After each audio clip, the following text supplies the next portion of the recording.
The UK government will soon be introducing fundamental changes in how money works.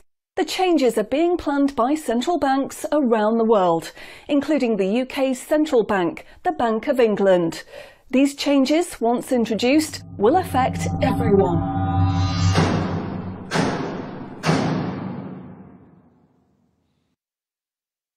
So what are these changes really about? The changes being proposed will mean that you will no longer have full control over your spending. In fact, what they are planning is the replacement of money with something which is fundamentally different. Therefore, it's not just cash they want to remove from the economy, it is money itself. Pay attention, because if the new monetary system is allowed to happen, it will be very difficult to reverse and could mark the beginning of the end of human freedom. In order to explain the changes that are being planned right now for your tomorrow, let's explain a little bit about how your money works today. Let's imagine that John decides to buy his daughter a birthday present from Argos. He chooses the product he wants, then pays £50 using his debit card. You might think that £50 is immediately transferred from John's bank account to Argos's bank account. But this is not what happens. A record is created showing that John's bank owes Argos's bank £50, and John's account will even show that the money has left his account, but the actual transfer of funds does not occur at the time of purchase. John's £50 purchase is one of about 50 million UK transactions that occur every day, and although in each case the account may show that the money has been transferred, the actual movement of funds between the banks only occurs once every day. Every 24 hours, all the payments made to and from each of the UK's 300 plus registered banks are added up to determine how much each bank owes the others. The Bank of England, which is the central bank that all other banks in the system are connected with, derives the total amount that each bank owes and is owed for that day. The Bank of England then intermediates and exchanges funds between all the other banks. So the Bank of England does not know anything about John or the £50 he spent on his daughter. John's money is just a tiny part of a huge transfer of funds. This means that the only organisation that can see what John does with his money is his own bank. The central bank cannot see what John spends his money on, or when he spends it, and John's bank is under an obligation not to share details of his spending with anyone. This means that, rightly, there is a good degree of anonymity and privacy over what John decides to spend his money on. This, in turn, means that a government or central authority, such as the Bank of England, cannot directly restrict John when he uses his debit card, because it has no visibility of what John is doing with his money. If John had paid for the present with £50 of cash, then the purchase would be completely anonymous. Nobody, including John's bank, would know what he had spent his money on. So cash transactions are truly anonymous, and debit card transactions have a high degree of anonymity because only your bank can know about them. So what is this new system? The name of the new system is called Central Bank Digital Currency, or CBDC. It sometimes has other names, such as smart money. Here's how it works. Let's imagine that John, again, decides to buy his daughter a birthday present from Argos. His mobile phone has a smart money wallet or app on it, from which he pays £50 for the product. The app communicates directly with the central bank, the Bank of England, and the money is transferred from his digital wallet to Argos's digital wallet in less than a second. The transfer of funds occurs at the time of purchase, and the transaction is recorded and approved by a centralized computer system on a centralized blockchain. A blockchain is a special computer program that records information very reliably and cannot be amended. The centralized computer system runs continuously and can deal with hundreds of transactions per second as they occur throughout the entire economy. processing all of the public's purchases being made by millions of digital wallets. This sounds fantastic and is so much quicker and simpler than the old system. But there is a fundamental difference, which is that all transactions are centralized in real time as they happen. In other words, one system will be able to know about every single digital transaction in the economy as the transactions occur. This is the critical difference with the new digital monetary system that everyone needs to be aware of. All transactions are centralized in real time as they happen. The people who are planning this new system have made it clear that it would be useful, in their eyes, to use artificial intelligence algorithms in real time to block certain public transactions for a range of different reasons. So, what does this mean for John? Let's just say there is another lockdown and the government want to stop the public moving about the country. With this new system, they could introduce a simple change. That would mean John's wallet would only work if he was located within a certain distance of his own home. Argos is 2 miles from John's house, and he decides to go and buy his daughter a birthday present. He attempts to pay £50 for the product with the app. The app communicates directly with the Bank of England's computer system, and the system rejects John's payment before it is made, because the system knows that John is 2 miles from his own home, and John's wallet has been limited to spending within just 1 mile. John cannot now buy anything unless he moves closer to his own home. His money is now useless if he wants to go anywhere. Why doesn't John just use cash?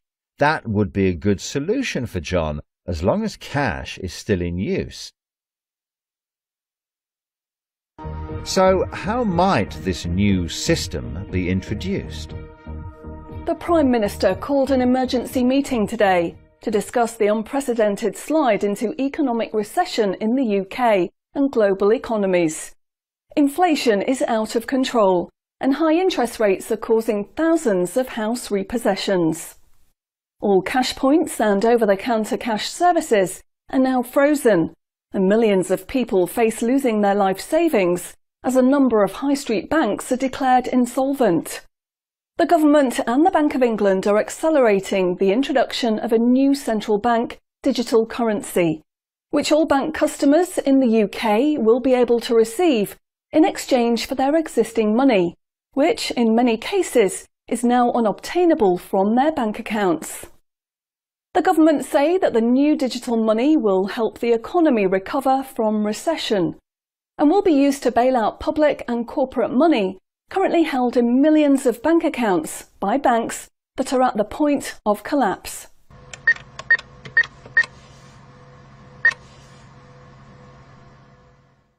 It says cash unobtainable from this account.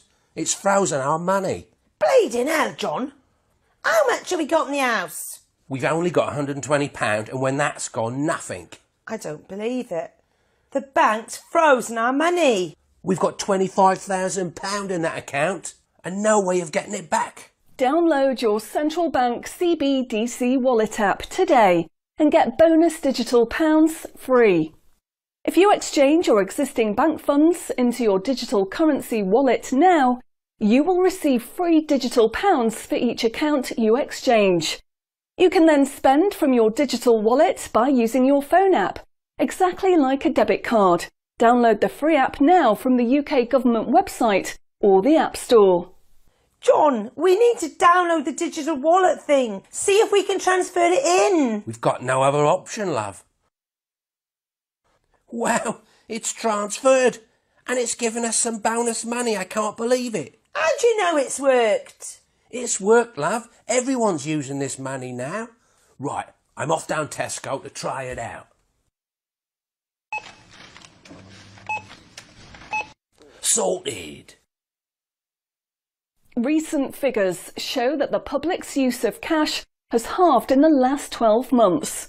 Experts say this is due to the success and sheer convenience of the new CBDC digital money.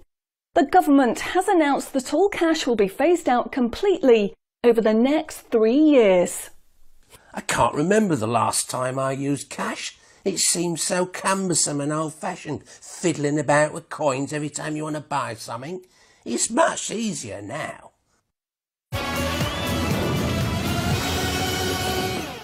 Have you seen the remote control, love? Look what I found. Remember these? What are you going to do with that? Well, I don't know. Look, why don't we keep it? I'll put it in a picture frame. My name's Charlie. Recent data from the annual Climate Change Conference has revealed that only a drastic reduction in fossil fuel use will help protect against climate change. The government has announced limits on petrol and diesel use for all individuals in the UK, which will be enforced using smart money. Each wallet will be limited to a purchase of 15 litres per week, after which the wallet will be prevented from making any further purchases in that week. Ah, bollocks. Growing concerns over obesity and bad health will be tackled using the Smart Money Network. The government proposes to limit the total number of sugary foods that each digital wallet can purchase in any given month. What?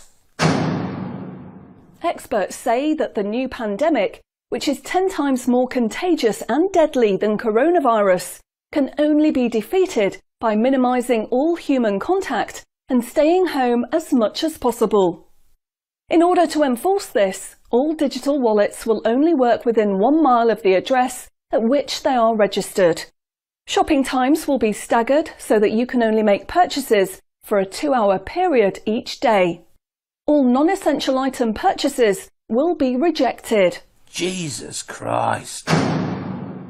The government, in a move to stimulate growth in the economy, is trying to ensure that all benefit money paid out to the public is spent within an appropriate time period.